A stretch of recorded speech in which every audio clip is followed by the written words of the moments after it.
9번째 날입니다. 주제는 하나님을 미소짓게 하는 것, 하나님을 미소짓게 하는 것 이라는 제목으로 하나님 말씀 전가하겠습니다. 오늘의 성경 말씀 다 같이 읽을까요? 민수기 6장 25절 시작. 여호와는 그 얼굴에 내게 비치사 은혜 베푸시기를 원하노라. 여호와는 그 얼굴로 내게 비치사 은혜 베푸시기를 원하노라. 하나님은 하나님 자신이 영광이고 밝음이라고 했습니다. 그래서 죄로 말미암아 어두워진 이 땅과 우리 인생의 마음을 하나님께서 그 얼굴로 비추시는 것입니다. 밝은 표정을 하는 사람을 이렇게 보면 나도 모르게 어떻게 되죠? 밝아집니다. 나도 모르게 입꼬리가 올라가고 밝아집니다. 그러니까 죄라고 하는 것은 우리를 참 힘들게 합니다. 우리를 우울하게 하고 우리 얼굴을 밝게 하지 않습니다. 이게 죄의 모습입니다. 그런데 여호와는 그래서 그 얼굴로 내게 비추사 은혜 베푸시기를 원한다. 그렇게 말씀하고 있습니다. 에베소서 5장 10절에 보니까 주께 기쁘시게 한 것이 무엇인가 시험하여 보라. 주께 기쁘시게 할 것이 무엇인가 시험하여 보라. 이렇게 말하고 있습니다. 하나님을 미소짓게 하는 것이 우리의 삶의 목표입니다. 여러분의 삶의 목표가 많이 있을 줄 압니다. 그러나 우리의 삶의 첫 번째 목적은 하나님을 미소짓게 하는 것이 우리의 삶의 목표입니다. 민수기 6장 25절에 보니까 NLT 버전으로 하나님이 너희를 향해 미소짓기를 원하노라 이렇게 말하고 있습니다. 왜 미소라고 표현했을까요? 미소, 여러 가지 웃음, 즐거움을 표현하는데 여러 가지 다양하게 표현될 수 있습니다. 웃음으로 표현될 수도 있고 웃음도 또 크게 웃는 웃음이 있고 또 마음속으로 웃는 웃음이 있습니다. 미소라고 하는 것은 하나님의 마음을 표현한 것입니다. 어떤 마음이냐면 하나님의 흐뭇한 마음. 이렇게 볼 때 아름답고 흐뭇한 것을 보면 우리가 크게 웃진 않습니다. 그러나 마음에 그 흐뭇함을 약간 입꼬리 올라가면서 미소짓게 하는 것입니다.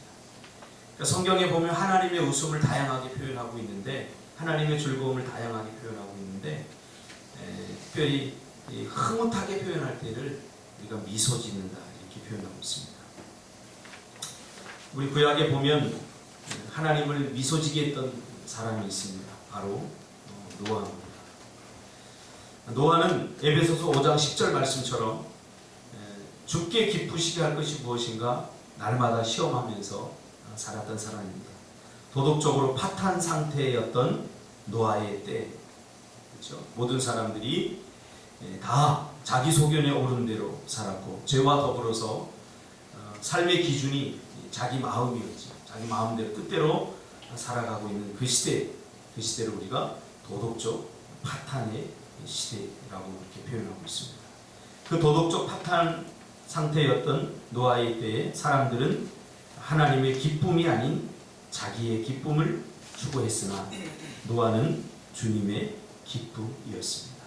이 기쁨은 바로 하나님을 흐뭇하게 하는, 미소짓게 하는 그런 삶을 살았다는 것입니다. 우리의 삶을 한번 돌아보시기 바랍니다. 나는 지금까지 누군가를 기쁘게 하는, 흐뭇하게 하는 삶을 살아드린 적이 있는가? 나는 누군가를 흐뭇하게 하고 미소짓게 하는 삶인가? 우리 자신을 돌아볼 필요가 있습니다. 더 나아가서 우리의 삶으로 하나님을 미소짓게 하기를 원하신다는 사실입니다. 노아의 삶에 나타난 하나님을 미소짓게 할 만한 5가지 예배의 모습을 한번 살펴보기를 원합니다. 첫째, 제가 지금 감기에 좀 걸려가지고 그래서 기침이 나옵니다. 노아는 5가지 예배의 모습을 통해서 하나님을 미소짓게 했습니다. 첫째는 노아는 그 어떤 것보다 하나님을 사랑했습니다. 제가 늘 이야기하지만 사랑하면 아무것도 문제가 안 됩니다. 그러나 사랑이 없으면 아주 작고 사소한 것들도 다 문제로 다가오게 되는 겁니다. 하나님께서 일방적으로 우리를 사랑하셨습니다. 그 이유가 있죠. 우리는 하나님을 일방적으로 사랑하지 못하기 때문이죠. 그래서 창세기 15장에 아브라함의 언약을 통해서 우리를 축복해 주신 것입니다. 우리는 이미 죄로 말미암아 하나님을 온전히 신뢰하고 또 하나님의 그 언약을 따라 사는 것이 힘들어졌습니다. 그래서 우리와 어떤 약속을 맺고 우리와 어떤 언약을 한다는 것이 이게 불가능한 일입니다. 우리는 또 죄를 지을 것이기 때문이죠. 그래서 우리가 또 다시 언약을 어기고 죄를 지어도 여전히 우리를 사랑하시기로 하나님은 작정하신 거죠. 이것이 위대한 사랑입니다. 사랑에 조건이 붙으면 이것은 더 이상 사랑이 되지 않습니다. 저 사람의 어떤 사랑할 만한 조건을 찾아 사랑한다는 것은 그래서 힘든 사랑입니다. 이것은 가짜 사랑입니다. 그럼에도 불구하고 사랑하는 것입니다. 아무리 사랑하려고 해도 사랑이 잘 안 돼요. 맞아요. 이게 우리 인간의 죄성 때문에 불가능합니다. 그래서 여러분, 우리가 가지고 있는 인간적 모습으로 사랑하려고 하면 불가능합니다. 그래서 하나님은 우리에게 신적인 사랑을 요구하신 겁니다. 그래서 하나님은 우리에게 하나님의 형상을 따라 지음을 받게 하셨습니다. 조건을 떼어버린 사랑, 이것이 아가페적인 신적인 사랑입니다. 아무리 여러분 다른 사람을 사랑하려고 발버둥 쳐보십시오. 제가 예언하는데 절대 안 됩니다. 그래서 우리는 하나님의 사랑을 덧입은 사랑을 해야 됩니다. 그래서 주님은 내가 너희를 사랑한 것 같이 너희도 서로 사랑하라 라고 말씀해 주신 것입니다. 노아는 그 어떤 것보다 하나님을 이렇게 사랑했습니다. 다른 사람들이 하나님을 사랑하지 않을 때도 그분을 사랑했습니다. 그래서 하나님은 창세기 6장 9절에 노아를 향해서 의인이요 당세의 가장 완전한 자라 그렇게 말하고 있습니다. 노아도 도덕적인 윤리적인 허물들이 굉장히 많았던 사람입니다. 그런데도 하나님은 그를 당세의 가장 완전한 자라. 이건 상대적 비유를 한 것이 아닙니다. 다른 사람들보다 그래도 괜찮은 삶이다 이렇게 말한 게 아니에요. 이건 절대적 평가입니다. 하나님께서 노아를 의인이라고 도덕적으로 윤리적으로 흠이 많은데도 불구하고 그를 의인이라고 말하고 이것이 사랑입니다. 그렇죠? 의가 뭡니까? 하나님이 보시는 의. 그것은 바로 믿음입니다. 믿음으로 살았다는 거죠. 그것이 하나님의 기쁨이었습니다. 그래서 창세기 6장 8절에 보면 리빙 바이블로 번역한 그 번역을 보면 노아는 주님의 기쁨이었다. 그렇게 말하고 있습니다. 믿음으로 사는 것. 그것이 주님의 기쁨을 드리고 주님을 미소짓게 하는 그런 인생이 된다는 거죠. 두 번째로 노아는 전혀 이해되지 않는 상황에서도 전적으로 하나님을 신뢰했습니다. 하나님을 온전히 신뢰한다는 것은 하나님이 우리 삶에 가장 좋은 것이 무엇인지 아신다는 믿음입니다. 신뢰는 예배의 모습입니다. 신뢰하되 전적으로 신뢰하는 것이 중요합니다. 우리 가끔 속습니다. 일부분을 신뢰하는 것을 전적인 신뢰라고 착각합니다. 누구나 사람은 어느 정도 믿을만 합니다. 어느 부분에 있어서 어느 정도 믿을만 합니다. 그러나 전적인 신뢰라고 하는 것은 어느 일부분만 믿는 게 아니에요. 모든 것을 전부를 다 신뢰하는 거죠. 우리가 하나님을 향해서 믿음 생활을 하고 하나님을 신뢰한다고 할 때 하나님은 우리가 하나님을 전적으로 신뢰하기를 원해요. 전적으로. 어떤 일부분만 우리가 이해할 수 있는 어떤 일부분만 신뢰하는 것이 아니라 전적으로 신뢰하기를 원해요. 이것을 성경에서는 온전한 믿음이다 그렇게 말하고 있습니다. 전적으로. 우리가 믿을 수 있는 것, 믿고 싶은 것, 믿어야 되는 것, 그런 것만이 아니라 모든 것, 전부를 다 신뢰해야 돼요. 그렇죠? 우리가 누군가를 저 사람 믿어 할 때 일부분만을 신뢰합니까? 아닙니다. 전적으로 신뢰하는 거죠. 그래서 때로는 이해되지 않는 상황에서도 그를 믿어줘야 되는 거죠. 그를 신뢰해야 되는 거죠. 노아가 바로 그랬죠. 노아가 홍수에 대한 일개 예보를 하나님께 듣죠. 그리고 120년 동안 하나님을 신뢰해야 되었습니다. 끝까지 하나님을 믿어 드리는 거죠. 우리는 때로는 이해의 범주 안에서, 내가 이해될 수 있는 것 안에서 하나님을 신뢰하려고 합니다. 그러니까 순종이 잘 안 되는 겁니다. 먼저 순종하는 것이 굉장히 중요합니다. 그래서 세 번째는 노아는 마음을 다해 즉시 순종하였다. 나중에 하겠다는 말은 하지 않겠다는 뜻임을 부모는 안다. 저희 집에서 집사람이 예린이 이야기해요. 예린아 공부 좀 해. 예린아 방 좀 치워. 그러면 우리 예린이가 항상 하는 말이 뭐냐면, 나중에 내가 다 할게. 나중에 할게. 나중에. 정말 나중에 하냐 보면 나중에 안 해. 방 치울게. 언제 치울 거야? 나중에 치워. 근데 지금 거의 20년 동안 지금 안 치우고 있어요. 나중에. 이 순종이라고 하는 것은 즉시 하나님이 하라고 할 때 즉시 하는 것이 중요합니다. 즉시 하지 않는 것은 순종이 아닙니다. 나중에 아하 하고 하는 것은 순종이 아닙니다. 그래서 누가복음 24장에는 이것을 선지자들이 말한 모든 것을 마음에 더디 믿는 자들아. 더디 믿는다. 믿긴 믿는데 더디 믿어. 나중에 믿어. 이것은 믿음이 아니라고. 분명히 예수님이 그렇게 규정했습니다. 그래서 믿음은 확신이지 확인이 아닙니다. 나중에 확인하고 나서 그렇구나 이게 아니라고 하죠. 노아의 그 순종의 위대함이 즉시 순종한 거죠. 그래서 순종은 이해의 열쇠입니다. 이해하고 순종하려고 그러면 안 되고, 순종하고 나면 왜 하나님께서 그렇게 말했는지 이해를 할 수 있는 거죠. 그리고 부분적으로 순종하려고 하는 것을 우리가 바꿔야 됩니다. 일부분, 부분적으로. 어떤 내가 이해할 수 있는 것만, 또 행할 수 있는 것만 순종하려고 하는 것, 부분적인 순종은 순종이 될 수 없다는 것을 성경은 분명히 말하고 있습니다. 네 번째로, 노아는 찬양과 감사의 마음으로 살았다. 우리가 하나님께 찬양과 감사를 드릴 때 놀라운 일들이 벌어집니다. 하나님께 기쁨을 드리면 우리의 마음도 기쁨으로 가득 차 있게 된다. 그래서 크리스찬 상담가들이 주로 많이 하는 우울증에 걸린 사람들이나 또 우울에 여기에 붙들린 사람들에게 많이 쓰는 세라피가 있습니다.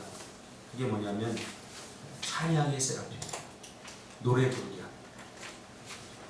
찬양. 그리고 시를 읽기 합니다. 그 시를 읽으면서 성령의 빛을 받는 거죠. 그래서 찬양 굉장히 중요합니다. 우리 삶의 기쁨을 잃어버렸을 때 더 이상 노래가 잘 나오지 않습니다. 찬양이 나오지 않습니다. 바꿔 생각해 봐야 됩니다. 찬양이 없어지기 때문에 우울해집니다. 우울할 만큼 찬양을 못할, 좀 마음에 좀 어느 정도 노래를 부를 만한 기분이 돼야지 노래하지, 아닙니다. 찬양하면 기뻐지는 겁니다. 왜? 찬양을 드리면 하나님께서 기뻐하기 때문에 그 찬양을 드리는 우리의 마음도 하나님께서 기쁘시게 만든다는 사실입니다. 하나님이 우리를 위해 해주신 것들에 기뻐하고 우리가 그 즐거움을 표현할 때 하나님 또한 기뻐하십니다. 어제도 우리가 잠깐 나누었죠. 하나님이 우리에게 주신 것들 감사하고 기뻐할 때, 그렇게 표현할 때 하나님은 또한 기뻐하십니다. 그러니까 하나님께서 우리에게 주신 것 선함에 버릴 것이 하나도 없습니다. 심지어 고난과 또 힘든 가운데서도 우리가 그래서 감사를 찾아야 됩니다. 고난을 주시는 이유는 우리를 힘들게 하고 우리를 저주하기 위하여 주시는 것이 아니라 우리를 유익하게 하기 위해서 고난을 주시기 때문입니다. 그러니까 우리가 생각하는 고난은 정말로 가만히 생각해보면 고난이 아니라 훈련입니다. 훈련. 이 훈련을 시키기 위해서, 우리를 하나님께 복 주시고 은혜 주시기 위해서, 그 자격을 갖추기 위해서 하나님께서 주시는 훈련의 과정입니다. 그래서 하나님께서는 그 과정에 있는 우리를 기뻐하셔요. 나중에 성숙하게 된 우리의 모습을 기다렸다가 너희들 나중에 성숙해지면 내가 너희들 보고서 기뻐할 만하면 내가 너희를 기뻐하겠다. 그게 아니라 하나님은 우리가 성숙하지 않는데도 이렇게 사랑하셔요. 왜? 우리가 성숙해지는 전 과정을 하나님께서 보고 계시고 그 과정 속에서 몸부림치는 우리를 하나님께서 기뻐하시기 때문이죠. 제가 지금 당장 우리 에린이를 보면 가슴이 답답합니다. 내 마음에 드는 게 한 가지도 없어요. 이 부모로서 얼마나 힘들고 어려운 일이겠어요. 뭘 공부라도 좀 안 하면 방이라도 깨끗이 치워놓든가 또 해야 되는데 다 안 돼요. 내가 볼 때는 다 안 돼요. 그래도 그 아이를 제가 포기하지 않아요. 부모를 사랑하기 때문에. 그리고 또 하나는 이 모습이 계속되지 않기 때문이죠. 그래서 사람들에게 때는 물어봐요. 요즘 애들 방 치우나? 우리 친구 목사들한테도 이렇게 물어보면 딸 가진 저기들은 안 치운대, 안 치운대. 그래서 우리 집사람이 찍어놓은 사진 그거 이렇게 보여주면 깨끗하니 이 정도가 그래요. 제가 소망을 얻었어요. 그렇구나. 이 나의 기준을 가지고 대하면 안 됩니다. 나의 기준을 가지고 보면 안 됩니다. 그리고 우리 혜린이가 그래요. 아빠 그래도 이건 깨끗한 거야. 말이라도 안 하면 더럽고 지저분하게 해놓고 그래도 그게 깨끗한 거래요. 자기 친구들이 뭐 지민이 집에 가보면 막 지저분하고 그렇다고 막 그런 겁니다. 하나님이 우리를 사랑하는데 우리의 성숙된 어떤 나중에 미래의 어떤 그 모습이 된 다음에 우리를 사랑하는 것이 아니라 하나님은 우리의 그 전 과정, 인생의 전 과정을 하나님께서 사랑하신다 그렇게 말씀하고 있는 것입니다. 찬양과 감사의 마음으로 노아는 살았습니다. 우리가 하나님께 찬양과 감사를 드릴 때 놀라운 일들이 벌어집니다. 하나님께 기쁨을 드리면 우리의 마음도 기쁨으로 가득 차게 됩니다. 하나님이 우리를 위해 해주신 것들에 기뻐하고 우리가 그 즐거움을 표현할 때 하나님 또한 기뻐하십니다. 그리고 이는 우리에게 더 큰 기쁨을 줍니다. 히브리서 13장 15절에 그것을 찬미라고 말하고 있습니다. 표현하는 것. 하나님 정말 감사합니다. 찬미. 하나님이 지으신 것들을 바라보면서 우주를 바라보면서 하나님이 지으신 그 작은 식물들을 바라보면서 우리가 참 야 하나님 대단하다. 저는 이렇게 화초를 나이가 좀 들어가면서 이렇게 화초를 키우기 시작했어요. 이 화초를 키우면서 참 예전에 저희 어머니가 화초를 굉장히 좋아하셨거든요. 귀찮았어요 사실. 그 화초 때문에 벌레들도 생기고 화초 이거 공간만 차지하고 집도 좁은데 그런 생각을 했어요. 그러나 화초를 사랑하고 화초의 마음을 두게 되자 굉장히 행복해졌어요. 참 하나님 대단하시다. 며칠 전에 제가 다육이는 물을 자주 주면 안 되는데 사람을 너무 많이 줘가지고 물을 많이 줘가지고 다육이가 더 이상 다육이 그릇에 담겨지지 않을 정도로 커버렸어요. 그래서 다육이를 계속 물을 주니까 엄청 자라더라고요. 그래서 제가 깨달았어요. 어떤 그릇에 들어가느냐에 따라서 이게 다 달라지는구나. 원래 다육이는 저는 원래 그냥 그렇게 작게만 크는 줄 알았는데 물을 주고 막 이렇게 하니까 다육이가 엄청 커졌어요. 그래서 나무가 돼버렸어요. 근데 이게 커지니까 불상사가 일어나더라고요. 이게 너무 커지니까 감당이 안 되고 이게 떨어져요. 그래서 그 떨어진 것이 아까워서 그냥 버리지 않고 그냥 놔뒀더니 그 옆에서 또 새싹이 이렇게 나오면서 그게 자라요. 그래서 그거를 화분에 조그만 다육이 화분에다 이렇게 넣어줬어요. 근데 개보로 다른 사람 못 준다고 또 내가 거기다가 물을 계속 주고 있는 거예요. 그 집사람이 다육이는 물 자주 주면 안 된다고. 그러면 떡한다고. 그래가지고 내가, 왜냐면 안 주면 죽을 것 같아 이게. 안 주면 죽을 것 같아. 야, 사랑하는 것도 이 방법이 필요하구나, 그런 생각을 하게 됐습니다. 그걸 보면서 저는 참 하나님을 찬양하게 됐어요. 하나님 대단하시다. 이 다 죽은 것 같은 이것의 새싹을 돋게 하시고, 또 저희 집에는 상처가 많은, 상처가 가득한 그런 화초들이 많아요.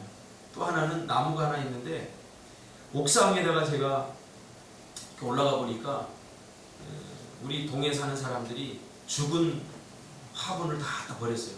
옥상 꼭대기에다가.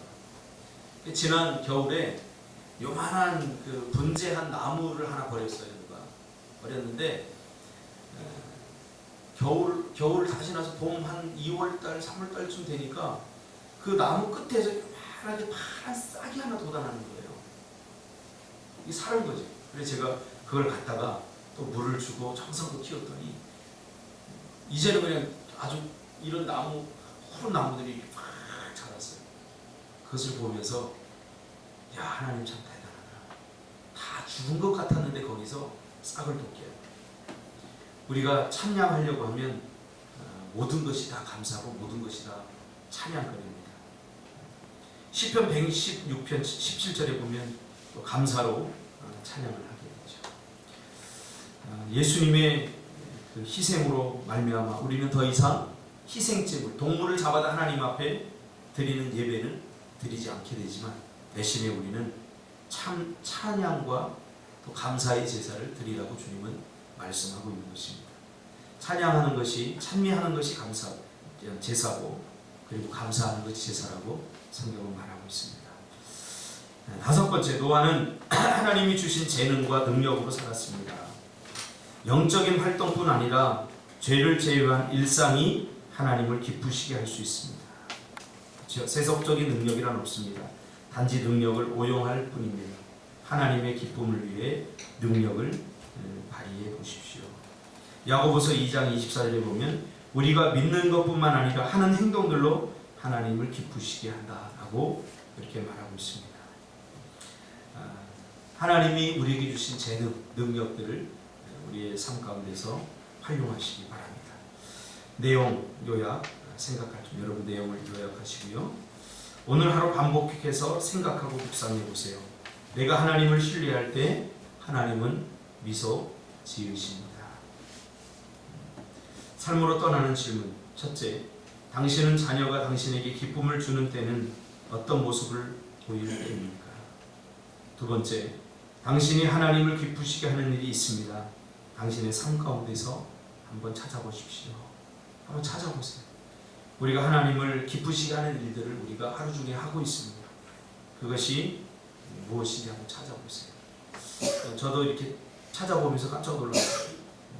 야, 하나님이 이런 것도 기쁘시게 하겠구나. 하나님 이걸 보고도 미소 지으시겠구나.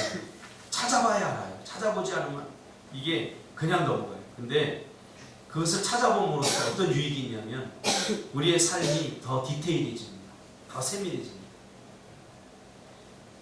하나님이 당신을 기쁘시게 하는 일이 있습니다. 당신의 삶 가운데서 한번 찾아보시기 바랍니다. 세 번째, 하나님이 나에게 가장 좋은 것이 무엇인지를 아시기 때문에 나는 내 삶의 어떤 부분에서 하나님을 가장 신뢰해야 합니까? 내가 가장 하나님을 신뢰하지 못하는 부분은 어떤 부분입니까? 그것 때문에 내가 날마다 불평하고 원망하게 됩니다. 하나님을 가장 신뢰해야 되는 부분이 어떤 부분인지 여러분들 한번 묵상해 보시기 바랍니다. 외운 말씀, 자기를 경외하는 자와 그 인자하심을 바라는 자들을 기뻐하시는도다. 시편 147편 11절. 당신의 종인 나에게 미소를 지어주십시오. 바르게 사는 방법을 가르쳐 주십시오. 시편 119편 135절 메시지 성경으로 번역했습니다. 기도하겠습니다.